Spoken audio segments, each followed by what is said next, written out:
Y hemos dicho que lo que el Espíritu Santo nos ha dicho es que debemos cambiar nuestro ¿qué? Al hablar, cuando hablaba como niño, está hablando de ¿qué? Lenguaje. 2, mentalidad, pensaba como niño. Y 3, criterio, juzgar como niño. Dice, pero cuando fui adulto, ¿qué sucedió? Ya entro en una dimensión distinta. Para que entendamos cómo el Espíritu Santo tiene que hacer una operación violenta en usted y en mí. Lo tomo como aplicación. Fíjense la oración del último segundo de la niña Helen. La pregunta es, ¿el reino de Dios se ha acercado? ¿Ya está? ¿O está por llegar? ¿Ok? Luego, entonces la oración, ¿cómo tiene que ser? Señor, manda tu reino.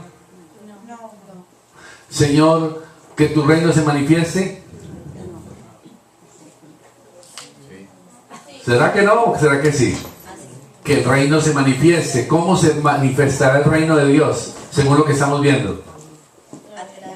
Tiene que ser parido el reino de Dios. ¿Ok? Y quiero que miremos Éxodo capítulo 3, por favor. Gracias. Para que veamos y tomemos un ejemplo de lo que necesitamos trabajar en el corazón.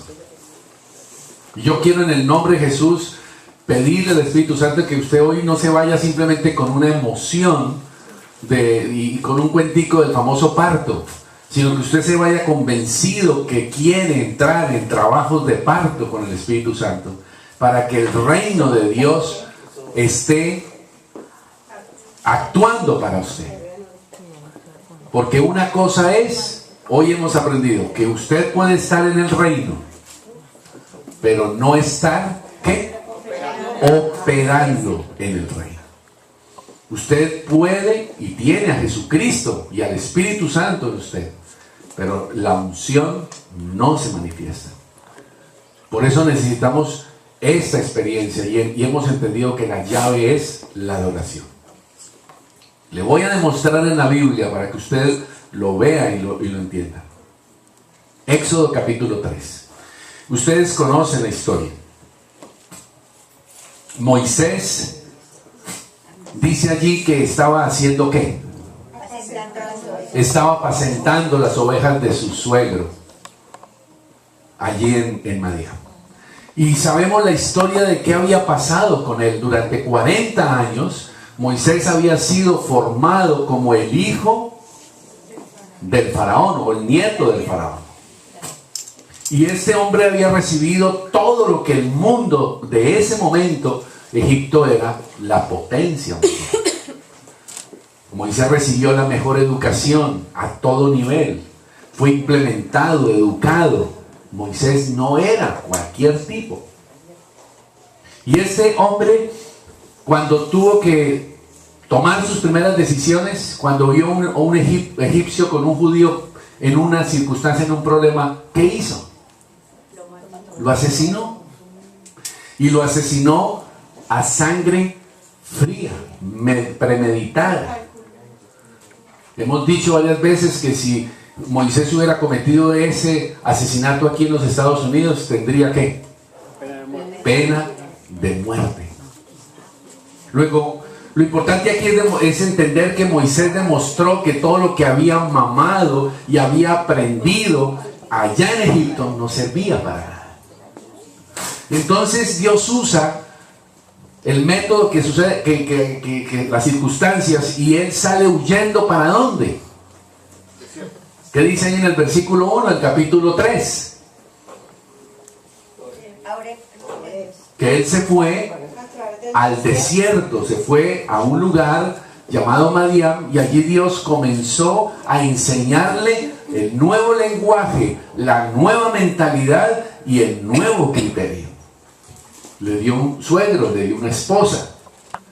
Moisés era un hombre que no conocía a Dios. Moisés se identificaba como judío, pero no entendía lo que había en él por ser del linaje ¿de quién? De Abraham. Y entonces él está aquí en este momento apacentando las ovejas de su suegro. Sin embargo, vaya mirando qué le llama a usted la atención ahí en ese versículo 1. Léalo, no me mire a mí. Cuando ustedes me miran, yo me preocupo. ¿Qué pasó allí? Dice que apacentando Moisés las ovejas de Jetro su suegro, sacerdote, ojo, sacerdote de Madián, dice que él llevó ¿qué? Llevó las ovejas a través del desierto y llegó ¿hasta dónde? Fíjense cómo hay que empezar a moverse. Y yo le quiero que pregúntese, ¿por qué Moisés llegó hasta el monte de Dios? Porque en el corazón de Moisés había un anhelo. Había un anhelo. ¿Y cuál era ese anhelo? Él tenía vacío en su vida y necesitaba respuestas. Ahora, ¿qué dice el versículo 2? Dice que allí en el monte de Dios, en ese lugar, buscando el monte de Dios, allí ocurrió algo. ¿Qué apareció? Se le aparece un ángel. Luego fíjese que usted y yo queremos la manifestación del reino de Dios. Pero primero, ¿qué tenemos que hacer? Tenemos que entrar en el terreno del monte de Dios. ¿Y qué vemos lo que hemos aprendido en la cruzada, en el Senti a través de los años? Que el papá Néstor y mamá Lolita nos han enseñado respecto del monte. ¿Qué es el monte? Un hombre de monte, una mujer de monte. Es aquella que sube a la presencia de Dios. Cuando aquí dice que Moisés llegó al monte de Dios, no lo veamos con que llegó a un monte y usted encontró un aviso que decía monte de Dios, privado. No. Él está buscando respuestas a su corazón. Es un hombre que está viviendo frustración, está viviendo un parto. Le falló a su papá adoptivo, le falló a su pueblo, mató a un hombre. Está viviendo una angustia. Pero él llega al monte de Dios. Usted y yo tenemos que atrevernos a eso, a meternos en el monte de Dios. Y inmediatamente usted pisa monte de Dios, o sea, comienza a decidir en su corazón la adoración y la alabanza. Porque aquí déjenme hacer el paréntesis. Acuérdese de todas las trabas y todas las taras que usted y yo tenemos respecto a la adoración y la alabanza. No me gusta, que jartera, de fanatismo, bueno, todo el cuento que usted ya se ha escuchado y que muchas de esas cosas usted todavía se las cree. Y el diablo feliz, porque el diablo no quiere que usted llegue al monte de Dios. Solo la adoración, se lo voy a probar, es el que abre paso a la acción del reino de Dios. Luego yo hoy no le quiero decir, por favor, oremos, por favor, adoremos, por favor, ayunemos, por favor, levántense a hacer el devocional, que ha sido lo que a veces durante tantos años el líder de uno ha estado detrás de uno. No, yo quiero que usted entienda que si usted no entra al monte de Dios, usted no ve el reino de Dios a su favor. Yo no sé cuántos de ustedes quieren vivir sin el reino de Dios operando. A ver, quiero saber, levánteme la mano los que quieren ver el reino de Dios operando en sus vidas. ¿Me entienden? Porque ahí está la respuesta para su hijo, para su marido, para su esposa, para su negocio, para su ministerio, para todo lo que tiene que ver con nosotros. Esa es la lucha. Se le aparece el ángel, luego comienza a suceder algo que sobrenatural. Lea despacio. Dice que apareció un ángel. ¿Qué más? En una llama de fuego. Y esa llama de fuego estaba en medio de ¿qué? De una zarza. ¿Y esa zarza qué le sucedía? Estaba ardiendo. Pero hay una característica en ese fuego, que no se consumía, y es el fuego de Dios que nunca se consume. Pero si Moisés hubiera quedado en Egipto y hubiera dicho, no, pues yo aquí me espero, nunca hubiera llegado a ver la zarza, porque para ver la zarza usted y yo tenemos que entrar al monte de Dios. Y cada día usted y yo tenemos el desafío de subirnos al monte de Dios. Si usted cree que la vida cristiana es portarse bien, le quiero decir que está lejos de la gloria de Dios. Porque le doy una mala noticia. Allá afuera en el mundo hay gente sin Cristo que vive mejor, en el sentido de que se portan mejor que usted y que yo. Les tengo la mala noticia. Y ellos lo hacen sin Cristo. Así que, y la otra mala noticia es que eso no tiene valor delante de Dios. Ay, no tiene valor que yo sea buena mamá. No tiene valor. ¿Me están entendiendo o no? No le estoy diciendo que no sea buena mamá, que no sea buen estudiante, que no sea buen hijo, pues por supuesto. Otra cosa es que fruto de su experiencia con Dios, usted viva de una manera distinta. ¿Qué apareció entonces allí? Versículo 3. ¿Cómo reaccionó Moisés frente a esa situación? Y quiero pedirle que usted se ponga en los zapatos de Moisés para ver cuál es su reacción frente a eso. El Espíritu Santo nos está diciendo, vengan al monte porque tengo una zarza, porque tengo un ángel del cielo pronto para usted, y quiero que usted vea que la zarza no se consume, porque lo que yo doy no se consume, suple todo lo que usted necesita. Pero ¿qué sucede ahí? ¿Qué hizo Moisés? Mírenlo. ¿Qué hizo Moisés? Ayúdenme. Que cuando él vio eso, reaccionó positivamente. Él fue objeto de la atención. Fue llamado, digamos que el ángel y la zarza son usadas para llamar la atención de Moisés. Y entonces él dice que es increíble. Versículo 2 dice que él miró y vio que era lo que pasaba, que era un fuego extraño, distinto. Versículo 3, Moisés toma una primera gran decisión, que es la que yo le quiero animar a usted a que considere seriamente, de comenzar el trabajo de parto al reino de Dios en usted, que ya está en usted, que ya ha sido sembrada, la simiente del reino de Dios está en usted, y lo único que usted y yo tenemos que hacer es que comenzar el trabajo de parto. En este caso, ¿qué hizo Moisés? Cuando vio la zarza, ¿qué hizo?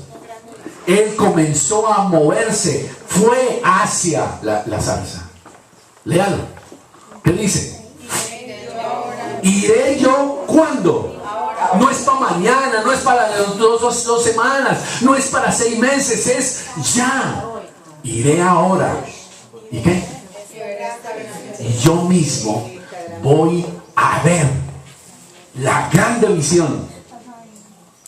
Y voy a empezar a hacer descubrimientos. ¿Qué descubrimientos? ¿Por qué esta clase de fuego, la del Espíritu, nunca se apaga? Pero tiene que haber una decisión. Iré yo ahora. Esa es la decisión que una mujer toma cuando el médico le dice: mijita, usted tiene que ayudarme con el parto. Respire. No sé, me imagino cómo es la cosa, pero es algo así. Y de pronto la mujer dice: ¿para qué respiro? Ustedes, las mujeres, saben por qué es importante respirar. Y saben, de eso hablaremos después, que parte clave de un parto, ¿qué es? La respiración. La respiración. Es cuando el médico le dice: ayúdeme, a ver, vamos, siga adelante, vamos, el iré yo ahora. Versículo 3. Aquí hay un versículo precioso que dice: viendo Jehová que él iba a ver. ¿Se da cuenta la consecuencia? ¿Dónde andaba Moisés? Él dijo: quiero ir al monte, y empezó a caminar hacia el monte. Quiero empezar a descubrir, porque quiero que lo sepa. Se lo vuelvo a repetir: Todas las grandes cosas de Dios en su vida comienzan con una sola cosa: adoración. Y mientras usted en su vida rechace la adoración, rechace la alabanza, rechace el ayuno, rechace los devocionales, rechace la zarza, nunca verá la gran visión. Usted será un cristiano de medio pelo, aunque sea bueno. De medio pelo, aunque nos vayamos para el cielo. Y el Espíritu Santo en el año de la excelencia no quiere más cristianos de medio pelo. No quiere gente perfecta, pero sí íntegra. Y yo me estoy matriculando, yo quiero estar en eso. A mí no me sirve de nada mis 33 años de misionero. Lo único que me sirve cada día delante de Dios es mis rodillas para decirle: Señor, aquí estoy, ayúdame. Necesito el fuego. Y eso es lo que necesitamos entrar en este año. Ese es el primer gran recurso de la excelencia. Y yo les digo que si nosotros nos metemos con este cuentico, como esta cancioncita que acabamos de cantar, ¿cómo dice? Amamos tu presencia, oh Dios. ¿Usted sabe lo que pasaría si eso fuera cierto? Porque se lo voy a decir con mucho respeto: no es cierto todavía. No es cierto todavía. ¿Qué significa amamos tu presencia? Hambre y sed. Un novio cuando está enamorado, ¿qué hace? Eso es de noche y de día, ¿o no? De noche y de día, y a toda hora. Al menos en mi época fue así. Yo iba y le hacía visita a Ana Lucía 6 horas y después hablábamos 3 horas por teléfono, y no había celular. ¿De qué hablábamos? Yo digo: Dios mío, ¿y ahora qué problema para que hablemos?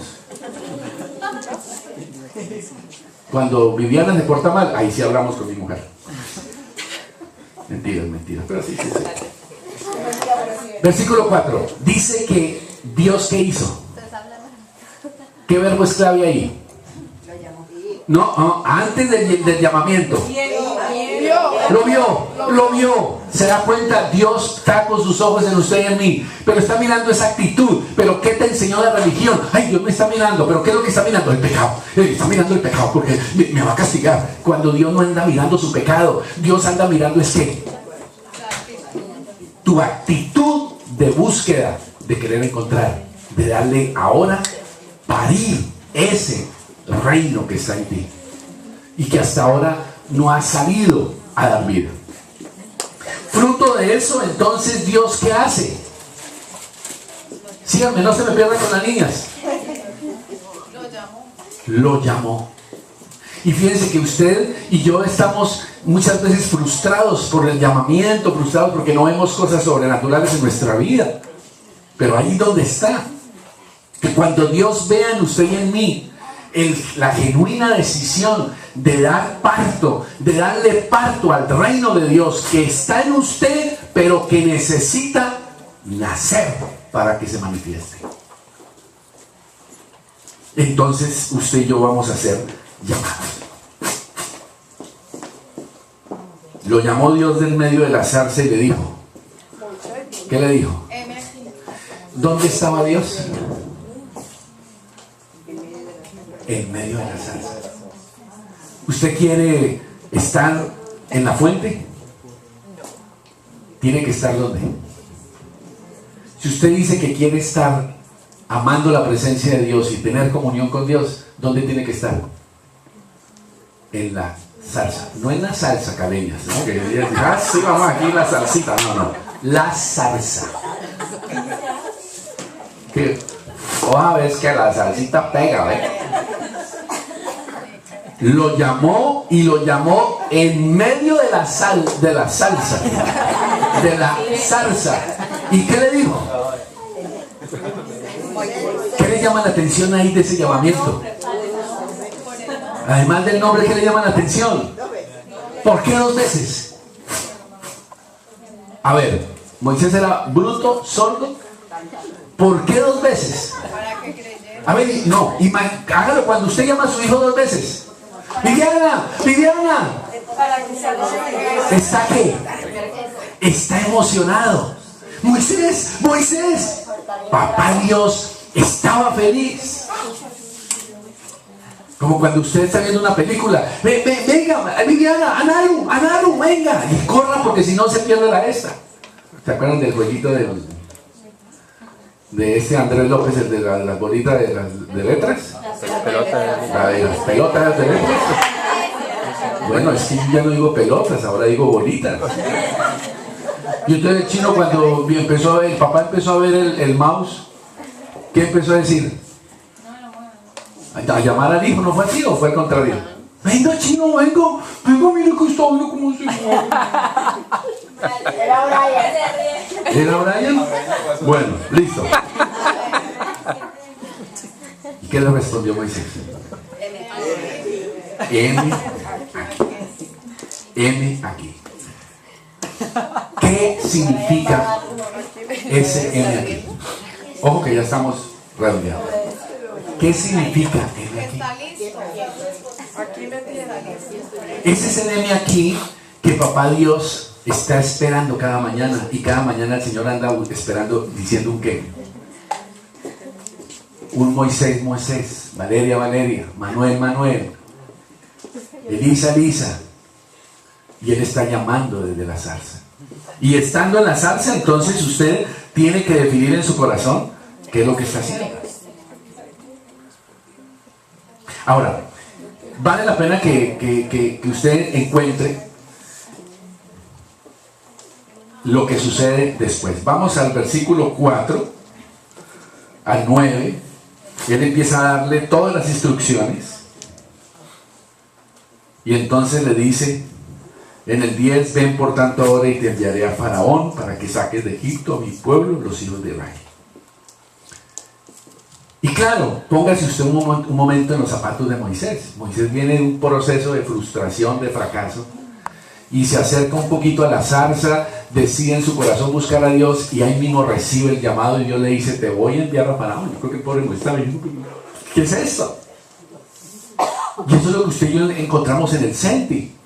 Que aquí en el Senti uno no está recién llegado, ya le están haciendo uno el desafío. ¿Qué hubo sus F1? ¿Y qué hubo sus discípulos? Y vamos a buscar a Dios, y vamos a hacer ayuno de 3 días. Y que el Congreso Mundial, y que el Congreso de Semana Santa, y que vámonos para Israel, y que no, toda esa, digamos, ofertas y desafíos de bendición que muchas veces uno tiene que ser más hábil que el líder para hacerle cintura y decir: uy, ese líder. Y saca uno cintura, en el Senti saca uno cintura. Pero miren lo que dice. Él respondió en el versículo 11. ¿Qué le dijo Moisés a papá Dios? Dijo: ¿quién soy yo? ¿Cuál era el problema de Moisés?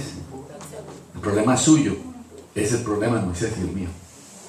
Le dijo: Señor, yo no creo que sea el tipo para eso. ¿Quién soy yo? ¿Sabe qué le está diciendo? Tengo una pésima visión de mí mismo. Yo no creo que sea el hombre para eso. Era lo que estaba diciéndole Moisés. ¿Honesto? Sí, muy honesto. Pero la pregunta es: ¿entonces Dios se equivocó? ¿Por qué Dios lo llamó? La pregunta es: ¿Dios no sabía la realidad de Moisés? Claro que sabía la realidad de Moisés. Sin embargo, allí le dice: ¿quién soy yo para que vaya Faraón y saque de Egipto a los hijos de Israel? Y entonces, versículo 12, en algunas versiones, acuérdense que en la Biblia hay versiones que cambian la palabra. Y en esta versión, no sé si la suya, pero en el original, le voy a leer como está en el original. Dice así, este es el versículo más clave para que oremos. Dice: y respondió: ve, porque yo estaré contigo. ¿Estamos? ¿Me están siguiendo? Versículo 12. Y este será por señal que yo te he enviado. Cuando hayas sacado de Egipto al pueblo. No, esa no es la palabra. En el original es, póngala: adoraréis. Versículo 12. A Dios sobre este monte. Aquí dice esa, todos me rendirán culto. Ahí está, todos me rendirán culto, adoración. La palabra servir está mal usada. lo que Dios le estaba diciendo es: lo que yo soy, el Dios de los cielos, podría tener autoridad para pedir adoración. Y no la pide. En cambio, el diablo le fascina pedir adoración. Pero él, ¿qué más bien está esperando y buscando? Verdaderos adoradores, porque hay muchos falsos adoradores. ¿Cuál es el falso adorador? A ver, ¿cuál será?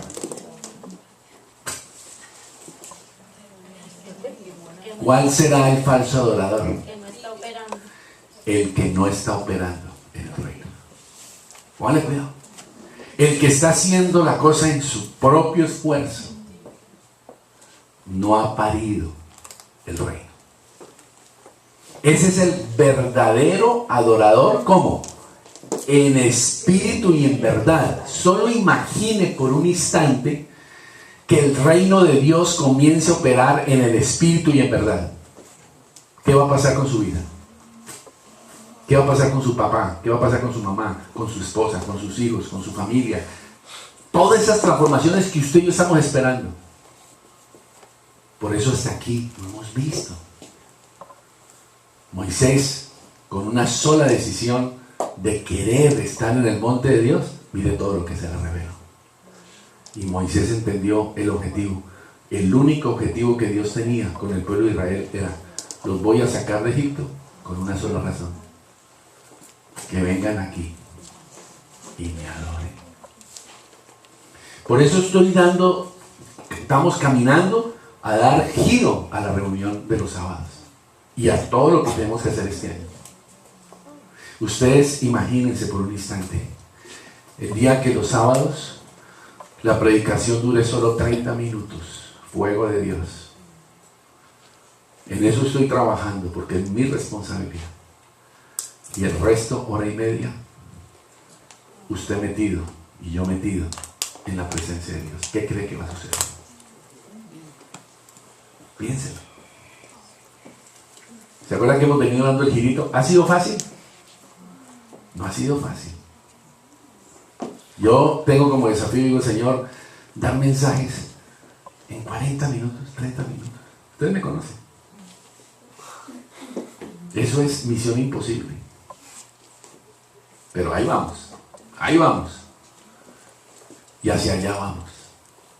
Luego, piense para usted qué significa la adoración cuando empieza la reunión a las 7. Usted llega tarde, ¿usted qué se está perdiendo? Póngale cuidado.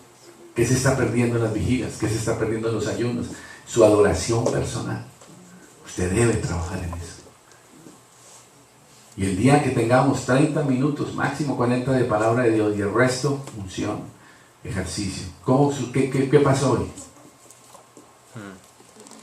¿Me entienden?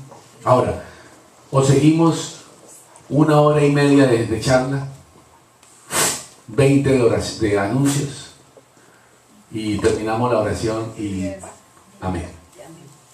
Los 5 minutos de orar por los diezmos y chao. ¿Y cómo nos estamos yendo? Llenos de información. Y así como los fariseos y publicanos, y la clase de farisea, llenos de información, fueron los que más resistieron al Espíritu Santo. Así que, familia, le voy a repetir lo siguiente. Escuche, y si puede copiar lo que le voy a dictar ahora, hágalo, si lo puede hacer. Si usted, a su pregunta, ¿quién soy yo? Como Moisés, ¿quién soy yo? La respuesta es tu adoración hacia mí. Es la respuesta de Dios. Si usted quiere saber quién es usted, la respuesta a eso, de quién soy yo, está en tu adoración a Dios. ¿Por qué una persona no le gusta adorar a Dios? ¿Por qué no te gusta adorar a Dios? ¿Por qué no nos gusta adorar a Dios? ¿Saben por qué? Porque tenemos una pésima imagen de nosotros mismos. Y entonces nos sentimos pecadores, no nos sentimos dignos, no nos sentimos llamados, y entonces no nos busca ir a buscar a un Dios que sentimos que nos está acusando, que nos va a castigar, que nos va a rechazar. Porque eso de que en nuestra cultura religiosa, ¿qué fue lo que nos enseñaron? Y aún en el CENTI, muchos líderes en el pasado hemos enseñado eso. Hemos enseñado tristemente a un Dios castigador. Le hemos dicho a la gente, si usted no diezma, le va a ir mal. Si usted no hace devocional, el día es terrible. ¿Ha escuchado eso en la cruzada? Yo lo he enseñado. Yo le pido perdón a Dios. Qué bruto. Pero usted y yo tenemos que definir en nuestro corazón entrar a la adoración. Apúntelo. Sabrás quién eres cuando sepas quién soy yo, dice el Señor. ¿Cómo sabrás tú quién eres? Por medio de la adoración. Porque cuando tú descubres quién es Dios, entonces tú descubres quién eres tú. ¿Estamos, familia? Nunca sabrás quién soy si no entras en la dimensión de la adoración. Y por último, te lo repito, ¿a quién adoro? ¿Cuándo adoro? ¿Y cómo adoro? 3 cosas. ¿Cuándo adoro? ¿A quién adoro? Y hago un paréntesis. Usted haga la evaluación. ¿Cuánto usted adora al Señor? ¿Y cuánto usted adora su trabajo? ¿Cuánto usted adora al Señor?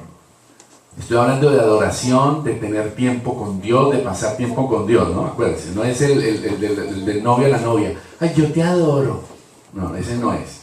Es el de estar con Él. ¿Cuánto usted adora a Dios frente a sus hijos? A su marido, a su trabajo, a su estudio. ¿Estamos? ¿Cuándo? ¿Cómo? ¿Dónde?